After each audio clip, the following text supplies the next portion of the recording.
Nah, di mata kuliah ini kita akan belajar dua hal sebenarnya.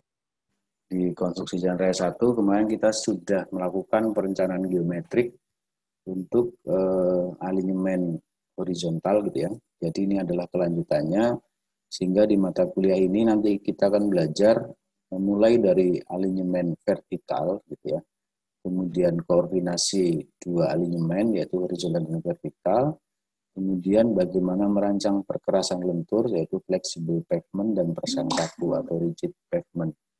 Jadi hal-hal yang akan dipelajari ini nanti harapannya kalian mahasiswa itu di sini mahasiswa mampu melakukan hal-hal nomor satu ini ya. Merencanakan alignment vertikal jalan berdasarkan batasan pelandaian, panjang kritis dan seterusnya gitu ya. Mampu mengkoordinasikan hasil perencanaan alignment horizontal dan vertikal. Ini artinya sebenarnya gabungan dari mata kuliah sebelumnya, konstruksi jalan raya 1 dan konstruksi jalan raya 2 dalam bentuk gambar penampang memanjang, long section dan melintang yang kita sebut di awal itu dalam standar profil atau standar sheet tertentu gitu ya, long section dan cross section. Kemudian mampu merencanakan kepadatan tanah dasar atau subgrade, kemudian lapis pondasi bawah atau dikenal dengan base B gitu ya, kemudian lapis pondasi atas atau base A, dan perkerasan lapis penutupnya, dia fleksibel maupun rigid pavement. Nah, kira-kira itu yang akan kita pelajari di mata kuliah ini. Kemudian beberapa acuan kalian bisa browsing sendiri ya, yang dipakai. Ini kebanyakan apa yang dikeluarkan oleh Kementerian PU, khususnya Dirjen Bina Marga ya. Itu mulai dari perencanaan tebal perkerasan, kemudian ini ada buku juga geometrik jalan, kemudian ini dari Bina Marga juga spesifikasi umum terkait konstruksi jalan dan jembatan, kemudian perencanaan geometrik jalan, ini materi BIMTEK ini ya seperti ini. Kemudian perencanaan perkerasan jalan, kemudian ini ada buku dari beberapa ya, konstruksi jalan raya 1, kemudian ini ada materi BIMTEK juga, kemudian di sini juga ada buku textbook. Jadi ada textbook, ada materi BIMTEK, ada juga NSPM, norma standar pedoman dan manual untuk perancangan jalan khususnya. Nah, itu kira-kira yang akan kita pelajari di mata kuliah ini. Dan di sini dari prodi saya dipasang dengan Pak Iskandar ya. Tapi nanti ada satu dosen lagi sebenarnya yaitu Bu Mira untuk memperkuat mata kuliah ini. Nah, kalian sudah merencanakan alignment horizontal. Nanti kalian akan coba cari tahu apa sih bedanya ya alignment horizontal dan vertikal. Nah, kita mulai dari definisi dulu. Definisinya alignment vertikal itu apa sih gitu ya. Jadi ini alignment vertikal itu perpotongan bidang vertikal gitu ya.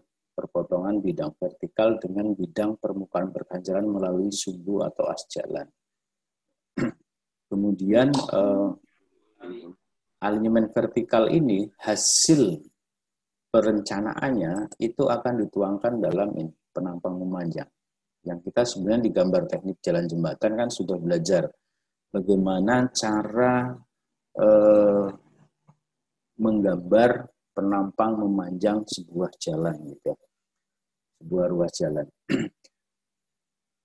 Nah, kalau jalan baru, ya ini kasus alignment vertikal ini, perencanaannya ini lebih tepat ke jalan baru sebenarnya. Kenapa? Karena jalan baru pasti melalui elevasi tanah asli gitu ya.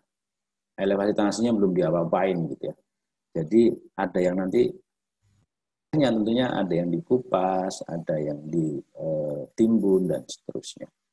Kalau contoh standar ini long section yang ada di sini kan sebenarnya ini hanya peningkatan sehingga elevasi ground levelnya itu tipis sekali dengan ini. Nah, kalau di jalan baru itu biasanya ya ada yang ditimbun mungkin sampai 2-3 meter, ada yang digali sampai dalam gitu, jadi terlihat gitu ya.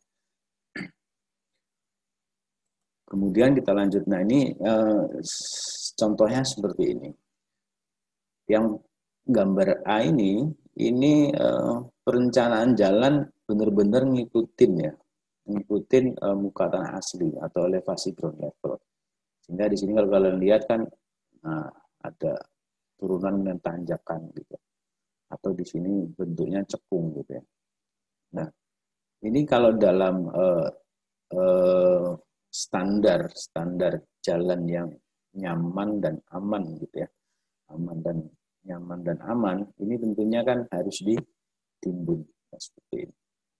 Nah, ini salah satu contoh ilustrasi ya, ilustrasi kenapa perlu dilakukan perencanaan alignment vertikal. Jadi alignment vertikal ini lebih kepada naik turunnya jalan, nanjak atau nurunnya jalan gitu ya, hasil perencanaannya. Tapi memang ada beberapa kasus di lokasi tertentu yang seperti ini tidak bisa dihindari, memang ada cekungan dan juga cembungan gitu. Nah, kira seperti ini.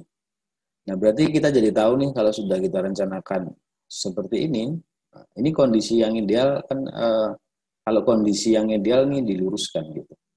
Ini kan yang garis tebal ini tanah asli gitu ya. Profil ini tanah asli. Tanah asli. Nah, kenapa ini kasusnya ini bisa diluruskan? Ya karena ini kupasan di sini atau galian di daerah sini ini kan bisa ditaruh di sini untuk timbunan daerah sini gitu ya. Jadi selain kenyamanan dan keamanan juga ada pertimbangan apa kalau gitu. Ini pertimbangan ekonomis berarti dari sisi pembiayaan nantinya untuk konstruksi jalannya. Kalau beda antara galian dan timbunan kecil gitu ya, atau seimbang pekerjaan galian dan timbunan, tentunya ini tidak membutuhkan investasi yang tinggi. Kemudian ilustrasi lagi seperti ini. Nah, ini ada tikungan gitu ya, tapi dia cekung ya, kalau bisa diluruskan. Nah, itu salah satu bentuknya hasil dari perencanaan alignment vertikal. Ini juga contoh mirip dengan tadi ya, hanya setelah daerah ini ada tikungan gitu. Seperti ini. Kemudian ada lagi, oh ya, kita masuk ke parameter.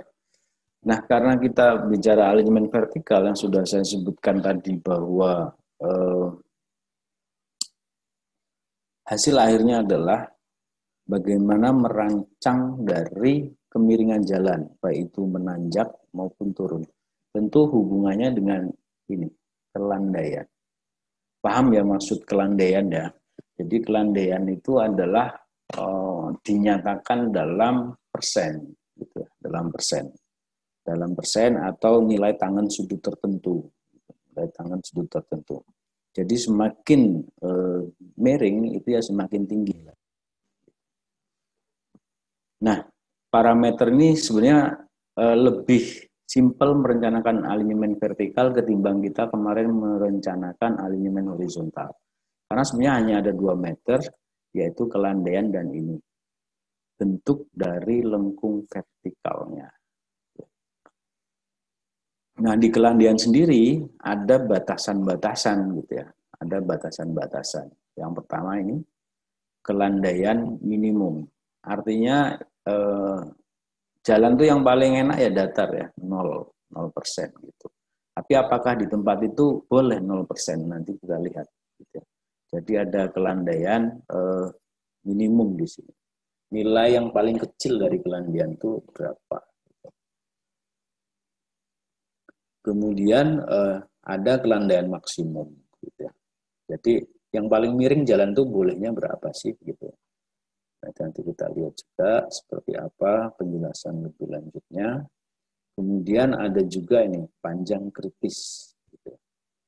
Panjang kritis, nanti juga ada batasannya. Berapa panjang dari satu kelandaian yang sama, gitu ya. Paling panjang yang dibolehkan berapa? Kita lihat. Kemudian ada lagi istilah lajur pendakian. Nah, kalau bicara lajur pendakian, ini berarti adanya di tanjakan, gitu ya, lajur pendakian pastinya. Kemudian satu lagi jalur darurat. Nah, kalau jalur darurat biasanya ada di turunan. Sebenarnya nanti ada satu lagi, tapi jalan disyaratkan itu ya, yaitu lajur yaitu jalur mendahului. Kemudian di lengkung vertikal ini hanya ada dua, yaitu ini berdasarkan bentuk ya, berdasarkan bentuk, yaitu ada lengkung vertikal yang bentuknya cekung, kemudian ada lengkung vertikal yang bentuknya cembung. Nah, kita bahas satu-satu ya, bahas satu-satu. Nah, dari parameter tadi kita jadi tahu sebenarnya di lengkung vertikal ini nggak terlalu rumit ya. Jadi alignment vertikal ini hanya ada ini apa itu landai vertikal gitu ya, landai vertikal dan bagian lengkung vertikal. Jadi hanya bahasannya nanti di apa di lengkung di alignment vertikal ini kita hanya bicara ini kelandaian gitu ya dan bentuk lengkungnya. Yang ini tadi ada dua ya, cekung dan cembung gitu. Kemudian di landai vertikal, landai vertikal ini berupa landai positif yaitu tanjakan. Jadi kalau tanjakan nanti notasinya itu positif. Kemudian landai negatif itu adalah pasti turunan dan yang datar itu nol. Jadi kalau misalnya, tapi kiri ya, ruas awal itu di sebelah kiri. Jadi kalau ini nah ini, nah berarti kita ngelihatnya ini yang nanjak, bukan ini yang nanjak, bukan dari sini, tapi dari selalu dari kiri gitu ya. Berarti di sini plus, di sini minus. Gitu. Kemudian, nah selanjutnya ini, lengkung vertikal dapat berupa lengkung cekung atau lengkung cembung. Gitu. Seperti ini. Nah ini berarti lengkungnya lengkung cembung gitu ya.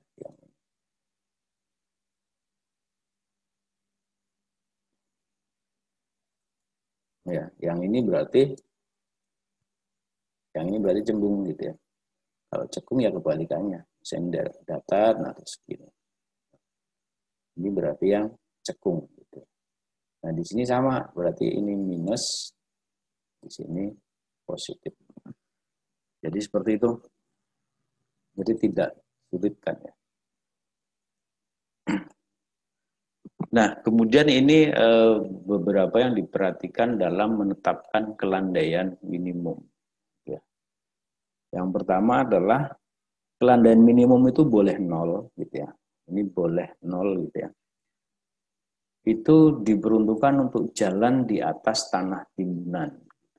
Jadi kalian bayangkan kalau sebelum kita melakukan perkerasan jalan, baik itu fleksibel maupun rigid, tanah itu ditimbun dan tidak memiliki kerb. Atau ini sebenarnya bangunan pelengkap jalan ya, kayak kansten gitu.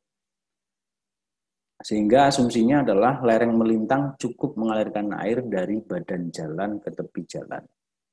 Ini contohnya misalnya kalau di jalan tol ya, jalan tol itu kan ada bagian yang ditimbun tinggi sekali gitu ya, seperti yang di daerah Tulang Bawang itu. Makanya di situ kelandainya ya bisa dibuat datar karena dari kelerengan melintang, misalnya normalnya melintangnya kelerengan 2%, itu cukup mengalirkan ke tepi jalan. Jadi airnya gampang ke tepi gitu ya, intinya gitu. Jadi boleh landai 0%. Kemudian landai sekitar 0,15% gitu ya. Ini boleh jalan di atas timbunan dengan medan datar dan menggunakan kerb. Medan datar ini maksudnya medan existing ya. Topografi existingnya datar gitu. Kelandaian membantu mengalirkan hujan ke inlet drainase. Ini untuk ini. Tapi satu lagi yang landainya landai minimum ya. itu antara 0,3% sampai 0,5%. Dianjurkan untuk jalan di daerah galian. Misalnya daerah yang kalau kalian pernah lewat jalan tol daerah Bakau itu kan daerah galian ya. Nah itu di situ tidak boleh datar 0% maksudnya, tidak boleh datar sekali. Dan samping-sampingnya menggunakan curb. Nah, landai jalan dibutuhkan untuk membuat kemiringan dasar saluran drainase.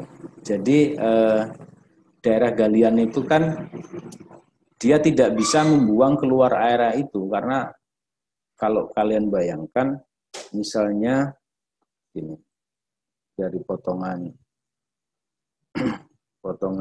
melintangnya ya, awalnya misalnya itu daerah bukit ini. Kemudian setelah direncanakan ini dikupas gitu ya, dikupas. Nah, ini untuk jalan gitu. Nah, air yang jatuh di sini, ini kan nggak mungkin yang tadinya air jatuh di sini kan bisa ngalir ke sini. Tapi sekarang setelah digali, air di sini pasti jatuh di sini cuma bisa ngalir sampai di sini, gitu kan. Makanya di sini dibutuhkan saluran drainase. Nah, kemiringan jalan yang ini dibutuhkan untuk kemiringan nanti dasarnya, sehingga air mau dialirkan ke arah mana. Nah, bayangannya seperti itu. Kemudian kita lanjut. Nah, kelandaian maksimum. Nah, kalau kelandaian maksimum ini kaitannya adalah dengan kelancaran arus lalu lintas ya. Kalau kita lihat batasannya adalah seperti ini.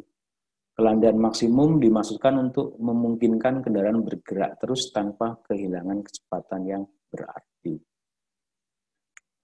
Kita bisa bayangkan kalau kemiringannya angkanya tinggi, tentu kan nanjak sekali. Nanjak sekali ya. Jadi logikanya misalnya ada jalan dengan kemiringan seperti ini, dengan jalan kemiringan seperti ini. Nah di sini kan misalnya ini datar awalnya. Nah saat ada kendaraan melaju ke sini, di sini kan pengurangan kecepatannya tidak signifikan atau kecil perlambatannya. Nah yang di sini ini perlambatannya ya tinggi. Nah untuk menghindari ini, maka ada batasan namanya kelandaian maksimum. Ya. Kemudian kelandaian maksimum didasarkan pada kecepatan truk. Jadi kendaraan berat yang sebagai batasannya. Karena kalau di sini yang jadi acuan kendaraan ringan, misalnya sedan, gitu ya kurang bagus perencanaannya. Kenapa? Karena tentu kendaraan berat inilah yang sangat terpengaruh dengan adanya tanjakan dengan kemiringan yang tinggi. Oke, saya ulangi, kelandaian maksimum berdasarkan pada kecepatan truk yang bermuatan penuh, yang mampu bergerak dengan penurunan kecepatan tidak lebih dari separuh kecepatan semula. Jadi tentunya membuat batasan kelandaian maksimum itu berdasarkan survei gitu ya, berdasarkan penelitian bertahun-tahun. Mana sih untuk supir truk itu yang paling bisa gitu ya, paling bisa dia pada kondisi tersebut. Artinya kecepatan di tanjakan itu tidak sampai setengahnya atau masih di atas setengahnya dari kecepatan di daerah datar ya. Saya ulangi ya. Mampu bergerak dengan penurunan kecepatan tidak lebih dari separuh kecepatan semula tanpa harus menggunakan gigi rendah. Istilahnya tanpa harus mengoper gigi dia masih bisa. Kondisi nyaman, idealnya seperti ini. Tapi beberapa ruas jalan tentunya kondisi ini sulit dicapai gitu ya. Nah kondisi-kondisi ideal ini bisa dicapai rata-rata adalah di jalan tol, gitu. Karena investasinya dia lebih tinggi daripada jalan yang lain, arteri misalnya. Nah kelandaian maksimum batasannya seperti apa? Jadi saat kita di perencanaan geometri jalan untuk alignment horizontal kan kita sudah merencanakan kecepatan rencana kita di angka berapa, gitu ya. Kecepatan rencana kita di angka berapa. Nah, ini ada data yang ini nanti saya cek ya. Ini kayaknya salah nih.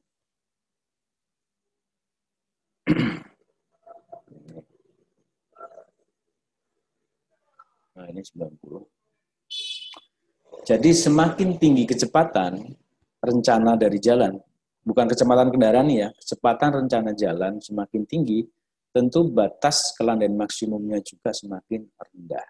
Kenapa ya? Logikanya kalau kemiringan kelandaian jalan itu rendah, kita bisa mencapai kecepatan yang direncanakan atau kecepatan yang bisa tinggi. Tapi kalau kelandaiannya itu tinggi atau jalannya miring sekali, nanjak sekali atau turun sekali, tentu adalah kecepatannya jadi rendah. Ya, seperti itu logikanya. Kemudian panjang kritis kelandaian. Nah, ini gunanya apa sih? Nah, kita lihat kenapa harus dibatasi gitu ya. Kenapa harus dibatasi? Nah, kita lihat nih. Panjang kritis itu adalah panjang landai maksimum. Panjang landai maksimum yang harus disediakan agar kendaraan dapat mempertahankan kecepatannya sedemikian. Sehingga penurunan kecepatan tidak lebih dari separuh VR. Nah, ini hubungannya dengan landai maksimum ternyata. Dengan landai maksimum. Jadi, panjang kritis ini hubungannya dengan landai maksimum. Logikanya kira-kira seperti ini. Kalau jalan itu nanjak terus, tadi kan harapannya kecepatannya masih tetap lebih dari separuhnya dari kecepatan semula. Tapi kalau terlalu panjang daerah nanjak itu, walaupun nanjaknya tidak terlalu ini, tentu lambat laun, ini kan parameter yang dikaji itu kan truk ya, kendaraan berat. Tentu ya lambat laun dia akan terus terjadi perlambatan sehingga pada saatnya dia akan kecepatannya akan di bawah separuh kecepatan semula. Nah ini, ini. Lama perjalanan tersebut ditetapkan tidak lebih dari 1 menit. Artinya dalam satu segmen tanjakan, gitu ya. Jadi kalau saya gambar misalnya seperti ini, jalan itu kan bisa aja begini ya, datar, nanjak, nanti bisa datar lagi, nanjak gitu kan. Nah di daerah sini, ini kan nanjak ya, ini kemiringannya plus semua nih, tuh, ini plus juga. Nah satu segmen ini, gitu ya, ini harapannya ditempuh dalam waktu tidak lebih dari 1 menit. Gitu. Ini juga tidak lebih dari 1 menit, gitu ya, kurang dari atau sama dengan, gitu. Tidak lebih dari 1 menit. Yang juga tentunya adalah berdasarkan hasil pengamatan atau penelitian. Nah, tabulasinya seperti ini. Nah, tentunya ada kaitan juga dengan kecepatan pada awal tanjakan. Nah, ini bisa juga diasumsikan dengan kecepatan rencana gitu ya. Kecepatan di awal tanjakan. Jadi saat kecepatan di awal tanjakan itu 60 km per jam, maka jika kelandaian maksimum ditetapkan 4%, maka panjangnya maksimal segini.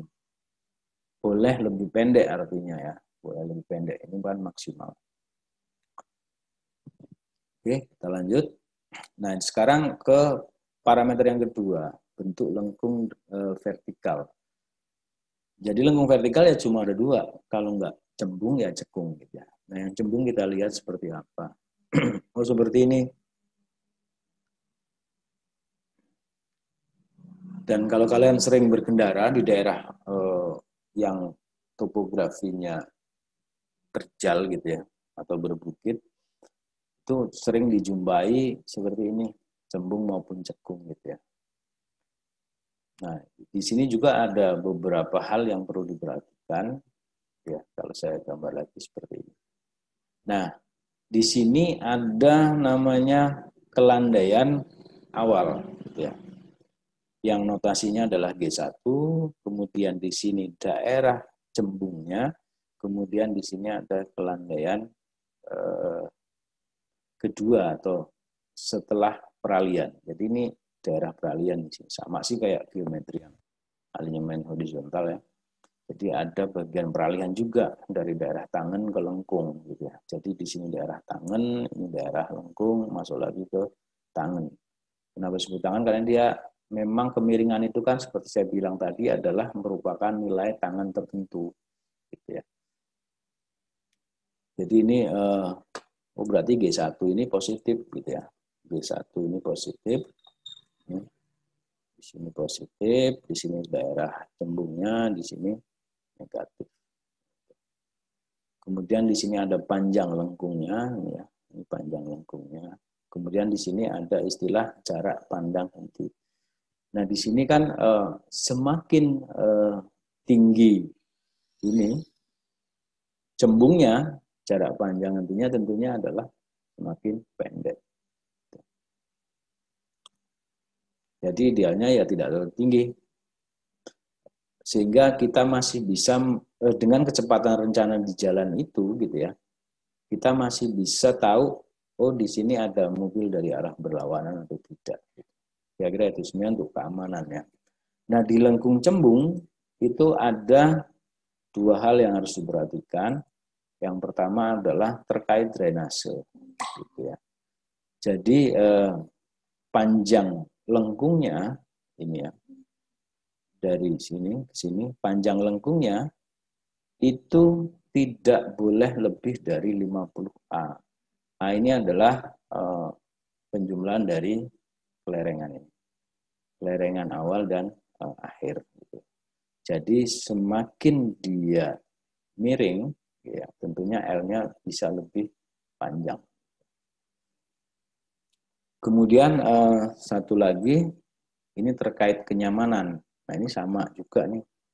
Waktu tempuh dari L, gitu ya, ini tidak disarankan lebih dari atau sama dengan 3 detik. Jadi lengkungnya ini semakin panjang semakin bagus. Panjang lengkungnya semakin panjang semakin bagus. Karena waktu tempuhnya yaitu kalau semakin lama semakin bagus. Kalian bisa bayangkan kalau di sini ada lengkung yang pendek gitu ya.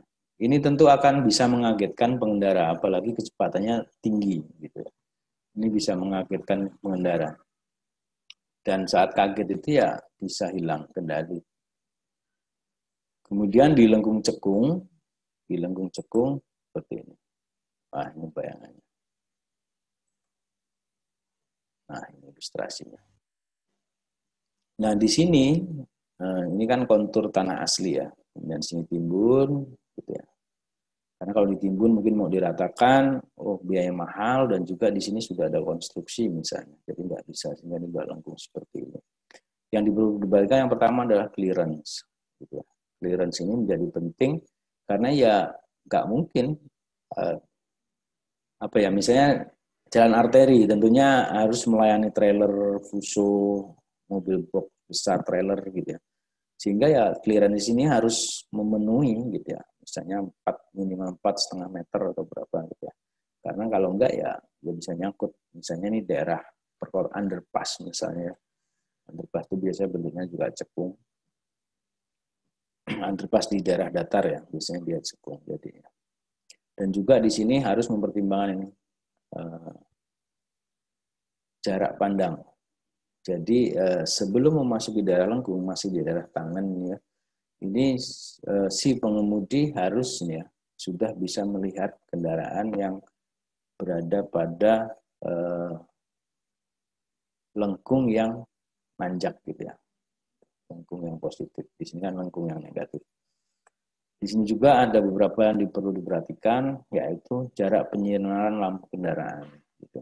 Karena kalau di daerah cekung itu kan masing-masing kendaraan, misalnya di sini dia akan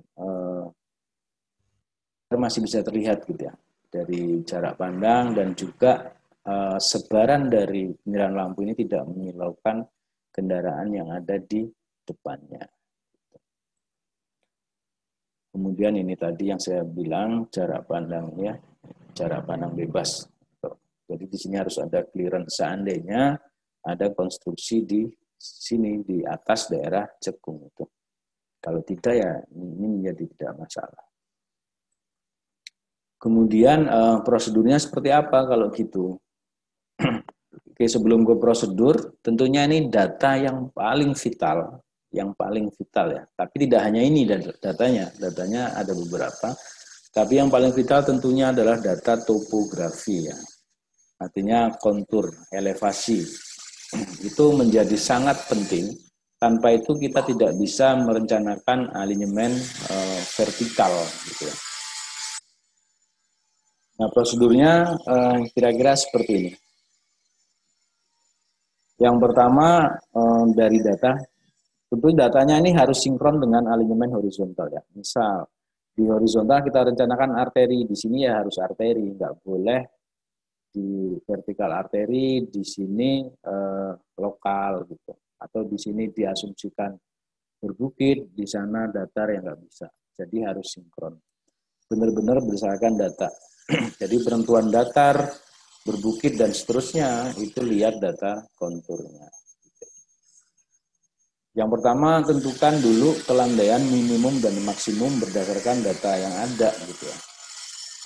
Ini jalannya apa, kecepatan rencana berapa, medannya apa. Nah, dari situ kita bisa menentukan kelandaian minimum dan maksimum dalam setiap segmennya gitu. Jadi kelandaian itu tidak harus misalnya jalan ini kita tetapkan minimum bisa datar nih, tapi kan itu hanya berlaku di misalnya di awal ruas, nanti di tengah-tengah harus lebih tinggi minimumnya, begitu juga dengan maksimum gitu ya. Jadi ditinjau per segmen. Makanya yang di awal kita harus menentukan dulu, sebelum ini tentunya adalah trase. Trase ya berdasarkan alignment horizontal itu. Artinya titik awal ruas di mana, nikung pertama kemana, dan seterusnya dari situ. Nah, itu situlah sebagai dasar perencanaan alignment vertikal. Nah, setelah sudah masih menetapkan, kita bisa ini menetapkan panjang kelandaian kritis. Gitu ya. Dengan pertimbangan tadi, pertimbangan ada kecepatan tadi ya. Jadi kecepatan dan medannya. Jadi kelandaian panjang ini kan nanti parameternya kecepatan dengan ini batasan dari maksimum kelandaiannya berapa. Nah, setelah panjang kelandaian kritisnya dapat, sudah kita tetapkan, kita masuk ke sini. Mana yang butuh lajur pendakian, mana yang butuh jalur darurat, dan daerah mana yang butuh jalur mendahului. Tapi ini jarang ya. Ini paling tidak dua ini. Dan dua ini pun ini biasanya hanya di arteri dan ke atas kelas jalannya, arteri dan jalan tol gitu. Arteri pun masih jarang di Indonesia yang ada dua ini, hanya di beberapa tempat. Biasanya sih setelah terjadi banyak kejadian baru dibuatkan dua ini. Tapi standarnya sebenarnya berdasarkan kajian saat perencanaan, bukan berdasarkan kejadian di daerah situ. Tapi kenyataan lapangannya memang seperti itu. Nah, setelah ini selesai, kita ini kelandaian selesai nih. Kita setelah kita ke lengkungnya. Nah, di sini desain lengkung vertikal. Nah, desain lengkung vertikalnya ada dua, tergantung hasil dari perencanaan kita ya. Apakah ada jembung, apakah ada cekung. Gitu. Biasanya dua-duanya ada sih kalau ruas yang panjang. Nah, di cembung ini lebih perhitungannya sedikit lebih banyak, tapi tidak terlalu banyak juga. Ini jarak penyerahan lampu sebenarnya, jarak pandang ya. Ada dua kondisi, jarak pandang ini bisa kurang dari panjang lengkungnya atau bisa kondisinya S-nya ini lebih dari lengkungnya itu sendiri. Kita lihat di perhitungannya. Nah, setelah ini selesai, kita bisa desain elemen pelengkap. Setelah itu, apakah sudah selesai? Belum. Ini harus kita cek dengan alignment horizontal yang kita sudah rencanakan. Makanya di tahap akhir perencanaan alignment vertikal itu ada istilah ini. Dan ini menjadi penting. Ini menjadi penting. Koordinasi bahasanya ya. Koordinasi alignment vertikal dan horizontal. Nah, di awal kan kita merencanakan alignment horizontal, tikungan, pelebaran bagian tikungan, super elevasi, dan seterusnya. Ini kita koordinasikan dengan alignment vertikal. Nah, setelah Nasikan nanti akan ketahuan mana yang harus disempurnakan gitu. Kira-kira seperti itu. Tujuan dari koordinasi alignment vertikal dan horizontal. Nah, ilustrasinya ini kayak gambar di awal tadi nih ya. Penjelasannya apa sih ini? Nah, ini kan tadi yang digali, kemudian ditimbun sehingga jalannya datar. Nah, ini penjelasannya adalah seperti ini. Perencanaan alignment ideal pada daerah tanjakan yang terdapat cekungan agar dibuat merata, sehingga tidak terjadi cekungan. Ini maksudnya adalah ini. Ini kan sudah nanjak gitu ya. Ini sudah nanjak. Ini kalau kita ngikutin kontur tanah asli, ini cekung. Jadi sudah nanjak, turun nanti di sini nanjaknya terjal sekali. Nah, ini sebaiknya didatarkan. Jadi di sini sudah, ini sudah nanjak gitu daerah sini. Makanya di sini harus di daerah cekungan ini harus ditimbun gitu ya. Sehingga dia bukan datar nih, tetap nanjak tapi lurus gitu ya. Tidak bergelombang tanjakannya, kira-kira seperti itu. Nah, tidak seperti ini. Nah, ini yang harus dibuat seperti ini di kasus ini ya. Kemudian selanjutnya kondisi yang lain ini. Nah, ini ada tikungan, kemudian juga ada cekungan. Penjelasannya seperti ini. Perencanaan alignment ideal pada daerah alignment vertikal cembung menikung yang terdapat cekungan. Gitu. Jadi seperti ini.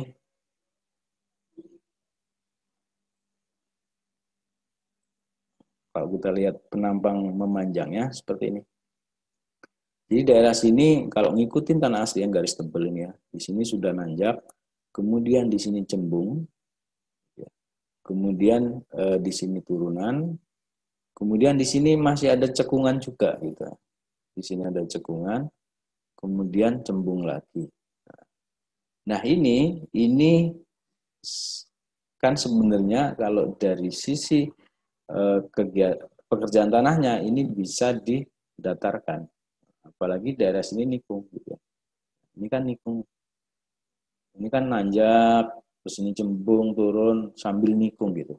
Nah, ini untuk kenyamanan dan keamanan berkendara ya tentunya bisa dibuat seperti ini. Karena nanti cut di sini ini bisa diisikan ke sini gitu ya.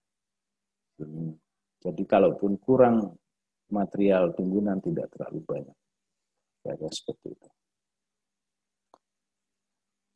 Kemudian kondisi yang lain seperti ini. Nah, ini mirip dengan yang tadi ya. Nah, ini penjelasannya seperti ini. Cekungan sebelum tikungan. Cekungan sebelum tikungan ini ya, agar dihindari. Ya, ini tentu penghalangnya banyak ya. Dia tidak bisa melihat kendaraan yang dari lawan arah gitu ya. Dari sini juga nggak bisa lihat sini gitu. Perbaikan alignment dapat diatasi dengan penimbunan atau penggalian. Jadi tergantung tanahnya, kondisi ground levelnya seperti apa, tanah aslinya. Jadi pilihannya lebih ekonomis mana, ditimbun atau digali. Nah, di sini kebetulan ini kasusnya ditimbun. Tapi ingat ini kaitannya dengan drainase. Ini kan secara alami ini menjadi tempat air bergerak gitu ya. Kita nggak tahu ke sana gitu. Tapi setelah dibeginikan, ditimbun, ini tentunya akan terpisah gitu ya. Air yang di sini nggak bisa ke sini, air yang dari sini nggak bisa ke sini, yang tadinya ini bisa. Sehingga di sini perlu dibuatkan bangunan drainase. Ini bisa misalnya pakai box culvert. Nah, nanti kita belajar di perancangan drainase jalan. Kemudian, nah ini Ini seandainya melintasi sungai. Oke. Penjelasannya seperti ini. Perencanaan alignment ideal pada daerah sekitar sungai idealnya mengutamakan alignment jalan sebagai poros, bukan garis tepi sungai. Ini maksudnya seperti ini. Ini kan kebetulan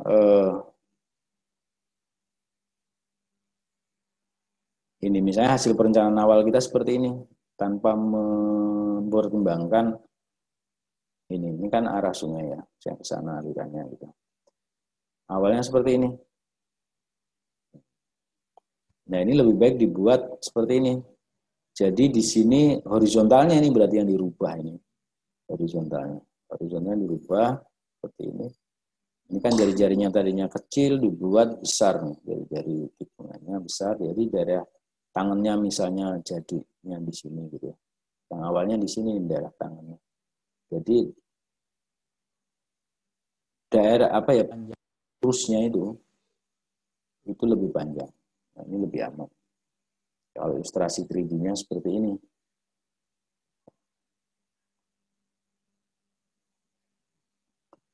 Kemudian yang selanjutnya kondisinya ini. Yang kelima, perencanaan alignment ideal pada tikungan yang tidak standar.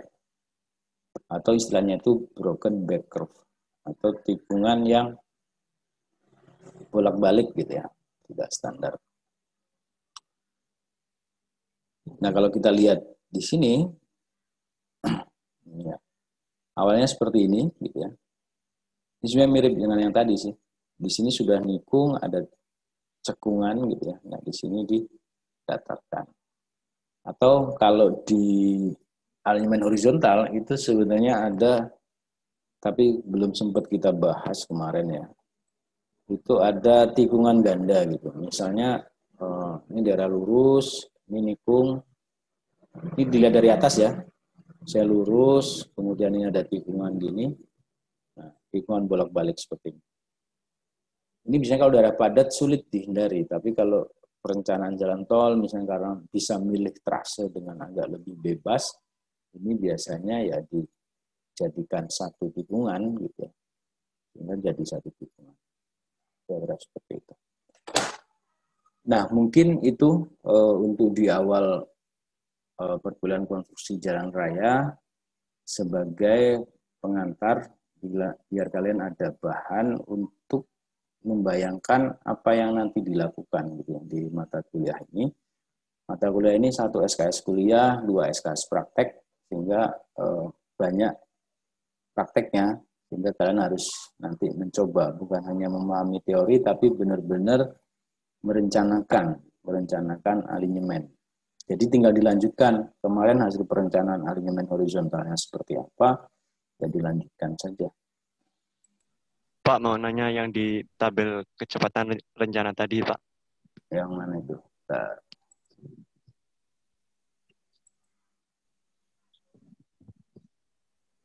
Rencana di daerah panjang kritis atau kemiringan maksimum?